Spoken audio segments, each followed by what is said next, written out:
ಕಲಾವಿದರ ಮೇಲೆ ಹಲ್ಲೆ ಅವಾಚ್ಯ ಪದ ಬಳಕೆ ಆರೋಪಿಸಿ ಕನ್ನಡ ಮತ್ತು ಸಂಸ್ಕೃತಿ ಇಲಾಖೆ ನಿರ್ದೇಶಕಿ ಕೆಎಂ ಜಯಶ್ರೀ ಅಮಾನತುಗೊಳಿಸುವಂತೆ ಆಗ್ರಹಿಸಿ ಸೋಮವಾರ ಸುವರ್ಣ ಗಾರ್ಡನ್ ಬಳಿ ಅಖಿಲ ಕರ್ನಾಟಕ ಕಲಾವಿದರ ಹಕ್ಕುಗಳ ರಕ್ಷಣಾ ಸಮಿತಿ ಪ್ರತಿಭಟನೆ ನಡೆಸಿ ಆಕ್ರೋಶ ವ್ಯಕ್ತಪಡಿಸಿದರು.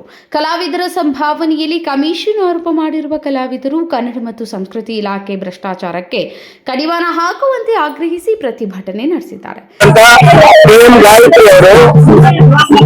ಸಿದ್ದರಾಜು ಮತ್ತು ಡಾಕ್ಟರ್ ಕೆ ನಾಗೇಶ್ ಅವರು ಇಡೀ ಕರ್ನಾಟಕದ ಕಲಾವಿದರ ಪರವಾಗಿ ಅವರಿಗೆ ಬರಬೇಕಾದ ಸಂಭಾವನೆಯನ್ನ ಕೊಡಬೇಕಂತ ಹೇಳಿ ಕೇಳಕ್ ಹೋದಾಗ ಮಾನ್ಯ ನಿರ್ದೇಶಕರು ನೀವು ಯಾರು ಕೇಳಕ್ಕೆ ಅಂತ ಹೇಳಿ ಬಹು ಬಾರಿಯಿಂದ ಅವರ ಮೇಲೆ ಹಲ್ಲೆ ಮಾಡಿ ಜಾತಿ ನಿಂದೆ ಮಾಡಿ ಅವಮಾನ ಮಾಡಿದ್ರು.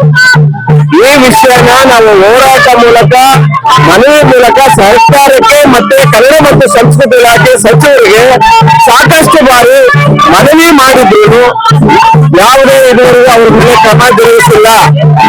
ಆದ್ರಿಂದ ಈ ಕೂಡಲೇ ಸರ್ಕಾರ ಮತ್ತೆ ವಿರೋಧ ಪಕ್ಷಗಳು ಈ ವಿಷಯದ ಬಗ್ಗೆ ಗಮನ ಕೊಟ್ಟು ಗಾಯಕರವರನ್ನ ಕೆಲಸದಿಂದ ಈ ಕೂಡಲೇ ವಜಾಗೊಳಿಸಿ ಕನ್ನಡ ಭಾಷೆಯ ಕಲಾವಿದರನ್ನ ಉಳಿಸುವಂತ ಕೆಲಸ ಸರ್ಕಾರ ಮಾಡಬೇಕು. ಮತ್ತೆ ಆ ಜಾಗಕ್ಕೆ ಸುಸಂಸ್ಕೃತ ಮತ್ತೆ ಕಲಾವಿದರ ಬಗ್ಗೆ ಗೌರವ ಕೊಡುವಂತ ಒಂದು ನಿರ್ದೇಶಕರನ್ನ ನೇಮಕ ಮಾಡಬೇಕು. ಇದು ಇವತ್ತಿನ ನಮ್ಮ ಹೋರಾಟದ ಒತ್ತಾಯ. ಈ ಒಂದು ಹೋರಾಟ ಯಶಸ್ವಿ ಆಗಲಿಲ್ಲ ಅಂದ್ರೆ ಈ ಒಂದು ಹೋರಾಟ ಉಗ್ರ ರೂಪಕ್ಕೆ ಹೋಗುವ ಯಾವುದೇ ಅನುಮಾನಗಳನ್ನ ನಾವು ಹೇಳಕ್ಕಾಗೋದಿಲ್ಲ.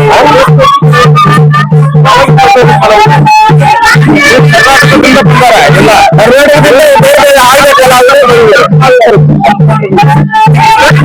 ಏನಾಗರಾಜ್ ಅಂತ ನಾನು ತಮ್ಮದೇ ಕಲಾವಿದ.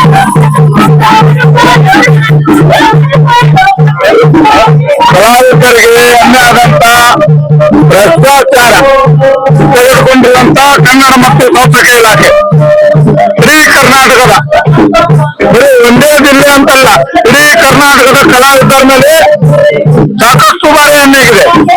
ಹಾಗಾಗಿ ಕೆಎಂ ಗಾಯತ್ರಿ ಅವರು ಇವರಿಗೆ ಏನು ಬಹಳ ಒಂದು 6 ತಿಂಗಳಿಂದ ಕೂಡ ಅನ್ಯಾಯ ನಡೀತಾ ಇದೆ. ಇಡೀ ಕರ್ನಾಟಕದಲ್ಲಿ ಇವ್ರಿಗೂ ಸಾಕಷ್ಟು ಹೋರಾಟವನ್ನು ಕೂಡ ನಡೆದಿದೆ. ಬೆಂಗಳೂರಲ್ಲಿ ಕರ್ನಾಟಕ ರಕ್ಷಣಾ ವೇದಿಕೆ ಶಿವರಾಮೇಗೌಡ ಬಂದದಿಂದ ಇವ್ರ ಜೊತೆಗೆ ಬೆಂಬಲವಾಗಿ ಅವರು ಕೂಡ ಹೋರಾಟ ಮಾಡಿದ್ದಾರೆ. ಇವ್ರದ್ದು ಏನು ಹಣ ಬಿಡುಗಡೆ ಮಾಡಬೇಕಾಗಿದ್ದಿಲ್ಲ, ಇನ್ನೂ ಸರ್ಕಾರ ಹಣ ಬಿಡುಗಡೆ ಮಾಡಿಲ್ಲ. ಸರ್ಕಾರ ನೇರವಾಗಿ ಕನ್ನಡ ಸಂಸ್ಕೃತಿ ಇಲಾಖೆಯವರ ಇಂಥವ್ರನ್ನು ಯಾವುದೂ ಕಾರಣಕ್ಕೆ ಕರ್ನಾಟಕದಲ್ಲಿ ಇರಬಾರದು. ಯಾಕಂದ್ರೆ ಪ್ರತಿಯೊಂದು ಕಲಾವಿದರಿಗೆ ಅನ್ಯಾಯ ಮಾಡ್ತಾರೆ, ಬೇರೆ ಇನ್ನೊಂದರಂತ ಅನ್ಯಾಯ ಆಗ್ತಿದೆ. ಹಾಗಾಗಿ ಕನ್ನಡ ಸಂಸ್ಕೃತಿ ಇಲಾಖೆಯಿಂದ ಜವಾಬ್ದಾರಿ ಸರ್ಕಾರ ತೆಗೆದುಕೊಳ್ಬೇಕಾದ್ರೆ ಮೊದಲನೇ ಬಾರಿ ಗಾಯತ್ರಿ ಅವ್ರನ್ನ ವಜಾಗೊಳಿಸಬೇಕು. ಇನ್ನೂ ಇಲ್ಲ ಅಂದ್ರೆ ಕರ್ನಾಟಕ ರಾಜ್ಯದಿಂದ ಹೊರಗಡೆ ಹೋಗ್ಬೇಕು. ಎಂತ ಸಮಸ್ಯೆ ಬಂದಲ್ಲಿ ಇದು ಅಧಿವೇಶನ ಸಂದರ್ಭದಲ್ಲಿ ಇಡೀ ಕರ್ನಾಟಕದ ಎಲ್ಲ ಕಲಾವಿದರು ಬೆಳಗಾವಿಯಲ್ಲಿ ಬಂದಿದ್ದಾರೆ. ನಮ್ಮ ಜೊತೆಗೆ ಕೈ ಸೇರಿಸಿ ನಮ್ಗೆ ಬೆಂಬಲವಾಗಿ ನಿಂತಿರುವವರು ಕರ್ನಾಟಕ ರಕ್ಷಣಾ ವೇದಿಕೆ ಶಿವರಾಮೇಗೌಡರಿಂದ ಸಂಪೂರ್ಣವಾಗಿ ಅವರಿಗೆ ಬೆಂಬಲವನ್ನು ಕೊಟ್ಟು ಇವತ್ತು ಸಾಕಷ್ಟು ನಮ್ಮ ಹೋರಾಟಗಾರರು ಅವ್ರ ಜೊತೆಗೆ ನಿಂತ್ಕೊಂಡು ಈ ಹೋರಾಟವನ್ನು ಮಾಡ್ತಾ ಇದ್ದಾರೆ. ವಿಧಾನಸೌಧದಲ್ಲಿ ಕರ್ನಾಟಕ ರಾಜ್ಯ ಸರ್ಕಾರ ನೇರವಾಗಿ ಮಾತಾಡಬೇಕು. ಕನ್ನಡ ಸಂಸ್ಕೃತಿ ಇಲಾಖೆಯವರು ಮೊದಲನೇದಾಗಿ ಇಂಥವ್ರನ್ನ ವಜಾ ಮಾಡಬೇಕು. ಏಕೆಂದ್ರೆ ಕಲಾವಿದರಿಗೆ ಅನ್ಯಾಯ ಆದ್ರೆ ಇಡೀ ರಾಜ್ಯದ ಜನತೆಗೂ ಅನ್ಯಾಯ ಆಗ್ತದೆ. ಹಾಗಾಗಿ ಹಣ ಬಿಡುಗಡೆ ಮಾಡೋಕೆ ಆಗ್ತಾ ಇಲ್ಲ ಅಂದ್ರೆ ಯಾಕೆ ಕನ್ನಡ ಸಂಸ್ಕೃತಿ ಇಲಾಖೆಯನ್ನು ಜವಾಬ್ದಾರಿ ತಗೊಂತಾರ?